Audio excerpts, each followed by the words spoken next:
My head was ringing from the impact against the drywall, and the copper taste of blood filled my mouth as my own father threw me onto the wet pavement of the driveway.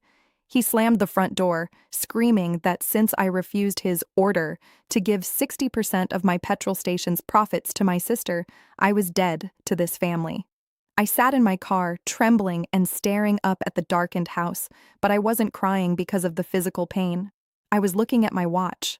In exactly 4 hours, a single phone call would ensure my father learned the absolute cost of trying to break me. My name is Maya, and for 28 years, I was the daughter who kept her head down, worked until her hands literally bled, and foolishly believed that if I just sacrificed enough of my own life, my family would finally love me. I grew up in a household where my father, Arthur, treated his word like divine, unquestionable law. He was a man whose presence filled every room with an oppressive weight, a man who believed that a daughter's only value lay in her complete and utter submission. If Arthur said the sky was green, you didn't just agree, you apologized for ever thinking it was blue, but that rule only applied to me. For my younger sister, Chloe, the world was an entirely different place. Chloe was the golden child, treated like absolute royalty who could do no wrong. From the moment she was born, she was given everything on a silver platter, while I was taught to expect nothing except the bill for everyone else's happiness. If Chloe wanted a new outfit, Arthur would slide his credit card across the table with a smile. If I needed textbooks for college, I was told to stop being entitled and find a job.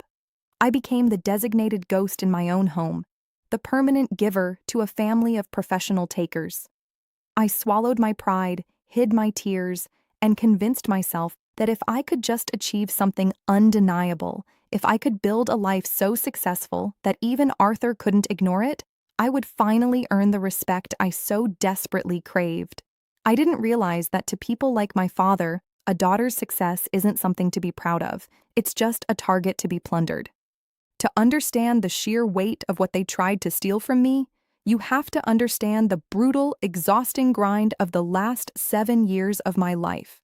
While Chloe was out at clubs spending Arthur's money and dropping out of her second college because it was too stressful, I was living a life dictated by an alarm clock that went off at 4 in the morning every single day. I worked a grueling logistics desk job by day, managing chaotic shipping schedules and screaming clients for 9 hours. But my day didn't end at 5. I would swallow 2 stale gas station painkillers, drive across town, and pull a second shift at an all-night convenience store until midnight, clearing out inventory and scrubbing floors until my back throbbed with a dull, constant ache. I survived on 4 hours of sleep, instant coffee, and the burning desire to buy my freedom. For 7 years, I didn't buy a single piece of new clothing. I wore shoes with soles worn so thin I could feel the cold pavement beneath my feet. I skipped meals, lived in a tiny, mold-infested studio apartment where the radiator clanked all night, and watched every single penny. I managed to save exactly $145,000. That number wasn't just cash to me. It was every missed birthday, every ounce of exhaustion, and every tear I had wiped away in secret. 6 months ago, the opportunity of a lifetime materialized. The elderly owner of a bustling, independent petrol station on the high-traffic edge of town put the business up for sale for $400,000. It was a gold mine, but it required a massive risk. I walked into the bank, laid down my hard-earned $145,000 as a down payment, and signed my name on a terrifying commercial bank loan for the remaining $255,000. I put my entire financial future, my credit, and my life on the line. I didn't sleep for a week after signing those papers, but my sacrifice paid off. I breathed life into that station. I optimized the supply chain, upgraded the pumps, and worked behind the counter myself.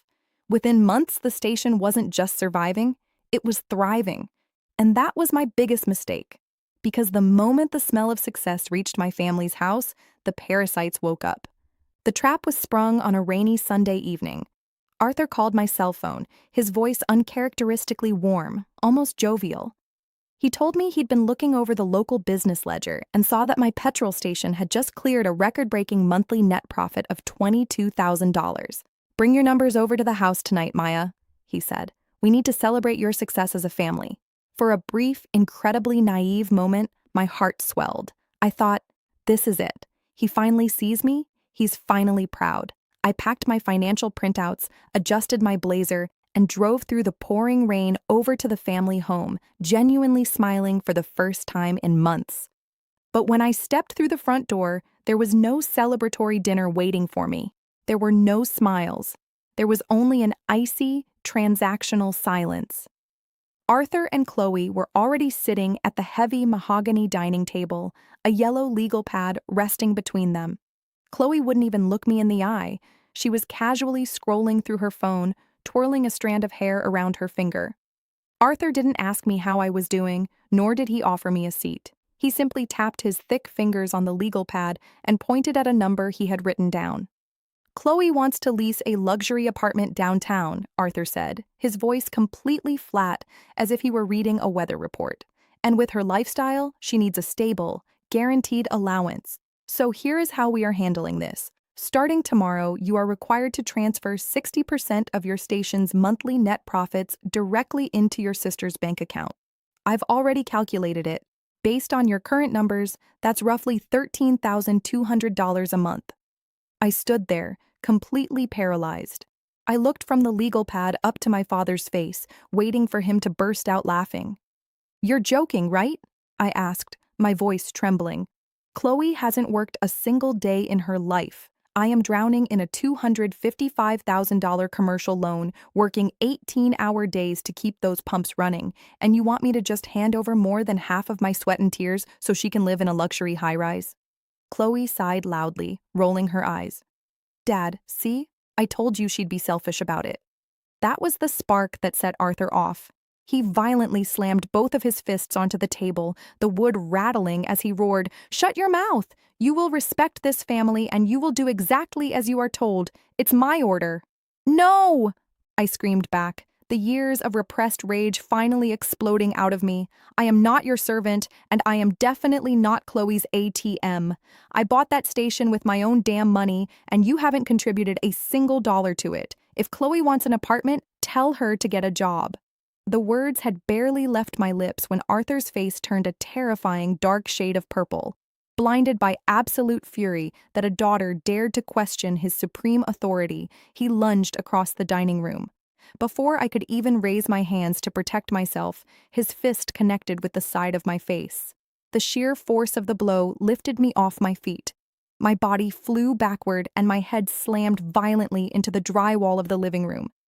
A blinding white flash exploded in my vision. The world tilted sideways, and the copper, metallic taste of blood instantly filled my mouth. I slid down the wall, dazed and gasping for air, clutching the back of my head as a sharp, agonizing throb began to pulse through my skull. Through the ringing in my ears, I could hear Arthur towering over me, his heavy boots clicking on the floor. He didn't look at me with regret. He looked at me with absolute disgust. He grabbed the collar of my jacket, dragged my limp body across the entryway, and forcefully threw me out of the front door. I hit the wet pavement of the driveway as the cold rain poured down on me.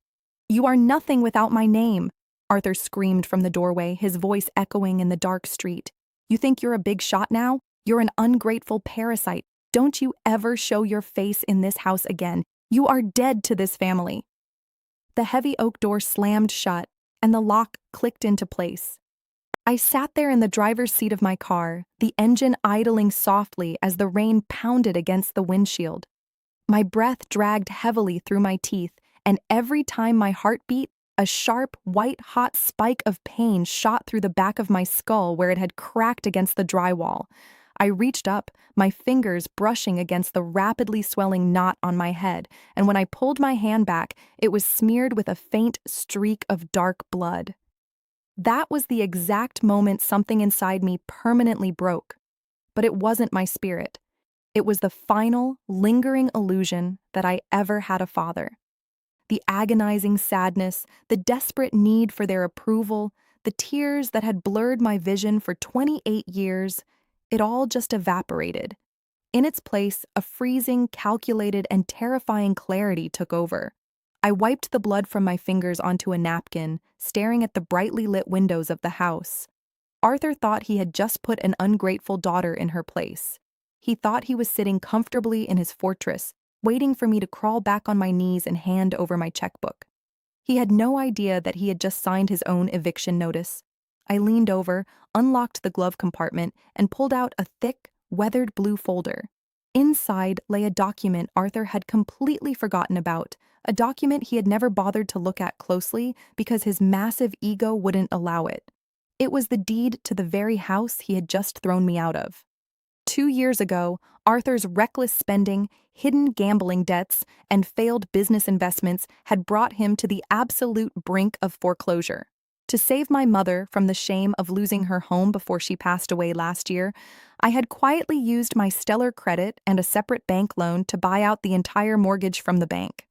Arthur was legally just a tenant in my house, living there entirely on my sufferance. I had kept it a secret to preserve his fragile male pride. But my respect for his pride died the exact second my head hit his wall. I looked at my watch. It was exactly 6 p.m. I gave myself 4 hours to systematically dismantle the life Arthur thought he controlled. During hour 1, I didn't drive to the hospital.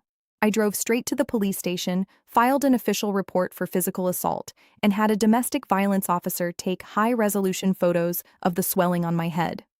The second I stepped back into my car, I called my real estate attorney, Marcus, at his home. I emailed him the police report alongside my deed of ownership. "Marcus," I said, my voice dead and cold, "issue an immediate 3-day unconditional quit notice for gross lease violations, illegal activity on the property, and non-payment of fair market value. Serve it tonight." During hour 2, I targeted their mobility. I logged into my commercial business banking portal. Because Arthur's ego demanded he drive a luxury black SUV he couldn't afford, I had registered the vehicle lease and the premium family gas cards under my petrol station's corporate ledger for tax write-offs. With 3 cold taps on my phone screen, I deactivated Arthur's corporate fuel transponder, canceled Chloe's premium gas cards, and submitted a digital notification to the leasing company revoking my corporate guarantee due to unauthorized use of business assets.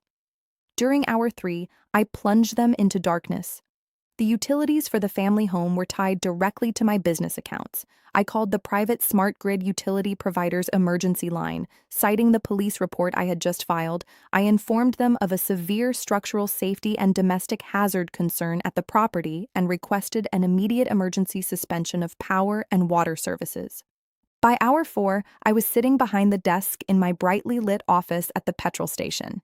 I locked the front glass doors, turned on the external security cameras, and watched the digital clock on my wall tick closer to 10 p.m. The trap was set. At exactly 10:15 p.m., the harsh headlights of a local tow truck cut through the darkness outside my office window. Arthur hadn't even been able to drive his precious SUV over. The vehicle's remote engine management system had flagged the revoked corporate lease, shutting the truck down right on the shoulder of the highway. He stepped out of the tow truck's passenger side, drenched from the pouring rain, his clothes soaked and his hair plastered to his forehead. Behind him, Chloe stumbled out, clutching her dying smartphone and shivering, her cheap mascara running down her face. Arthur burst through my office door, but the towering tyrant who had slammed my head into a wall 4 hours ago was completely gone. In his hand, he clutched the damp, crumpled eviction papers that Marcus's courier had just taped to his front door. His face was entirely devoid of color, his chest heaving as he stared at me across my clean, well-lit desk. "Maya!" he choked out, his voice trembling as he dropped heavily to his knees right on the linoleum floor. He reached out his hands, weeping openly. "Maya, please, the power went out, the water stopped, the lawyers... They say we have 3 days to leave. Please, call them off. I was just stressed about Chloe's future. I didn't mean to hurt you. We are family, Maya. You can't throw your own father out onto the street." Chloe stood behind him, sobbing, her voice sounding like a frightened child. "Maya, it's freezing in the house. Please fix this." I sat perfectly still, looking down at the man who had demanded 60% of my life.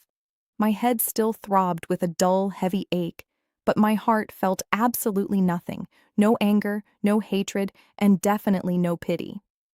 "Your orders don't carry any weight in a building I pay for, Arthur," I said, my voice cutting through the quiet office like ice. "And they certainly don't carry weight in a house that I own. You told me I was dead to this family. So consider this a message from beyond the grave. You have 72 hours to clear your things out of my property." I didn't blink. I didn't back down. I watched as the reality sank into his eyes, the realization that his absolute rule was over forever. Arthur and Chloe were forced to move into a cramped, depressing one-bedroom apartment on the bad side of town, surviving entirely on the meager income from a minimum-wage retail job Chloe was finally forced to get. Today, as I sit in my office and watch the massive fuel trucks fill the tanks of my thriving, expanding business, the shadow of my childhood is completely gone. I don't feel anger anymore. I only feel the beautiful, quiet, and undeniable weight of absolute freedom.